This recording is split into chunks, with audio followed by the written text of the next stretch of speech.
விஜயிடம் பிச்சை எடுத்து பார்த்தாச்சு. ரஜினி சார் வீட்டில் போய் பிச்சை எடுக்கலாம்னு போயிட்டீங்களா மிஸ்டர் சீமான்?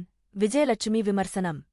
நடிகர் ரஜினிகாந்தின் அரசியல் வருகைக்கு நாம் தமிழர் கட்சியின் ஒருங்கிணைப்பாளர் சீமான் கடும் எதிர்ப்பு தெரிவித்து வந்தார். மேலும் நடிகர் ரஜினிகாந்த் குறித்தும் கடும் விமர்சனங்களை முன்வைத்தார். அரசியல் கட்சியை அறிவித்த ரஜினிகாந்த் அதன் பிறகு அரசியலில் இருந்து விலகுவதாக கூறி அனைவரையும் அதிர்ச்சியில் ஆழ்த்தினார். இதனிடையேதான் நேற்று முன்தினம் சீமான் ரஜினிகாந்த் சந்திப்பு நடந்தேறியது. இந்த சந்திப்பு அரசியல் வட்டாரத்தில் பரபரப்பாக பேசப்பட்டு வரும் நிலையில் நடிகை விஜயலட்சுமி பேசிய வீடியோ ஒன்று சமூக வலைத்தளங்களில் வைரலாகி வருகிறது. அதில் அவர் பேசியிருப்பதாவது: விஜய் வீட்டில் பிச்சை எடுத்து பார்த்தாச்சு. அது எதுவும் வேலைக்கு ஆகாது என்றதும் அடுத்ததா போயஸ் கார்ட்டனில் ரஜினி சார் வீட்டில் போய் பிச்சை எடுக்கலாம்னு போயிட்டீங்களா மிஸ்டர் சீமான்? விஜய் அண்ணா கிட்ட இருந்து தப்பிக்கிறதுக்கு வேற எந்த வழியும் கிடைக்கலையா? ரஜினி சார் யாருன்னு ஜாபம் இருக்கா? அவங்க அரசியலுக்கு வரன்னு சொன்ன உடனே உங்க வாய்தான் சொல்லிச்சு.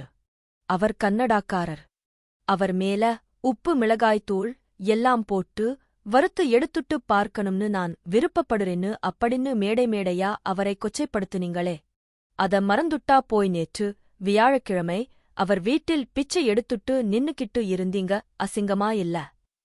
விஜய் அண்ணா கிட்ட இருந்து தப்பிக்கணும்னு ரஜினி சார் கால்ல விழுறீங்க. உங்கள் மேல நான் வந்து வழக்கு தொடுத்தா திமுக கால்ல போய் விழுறீங்க.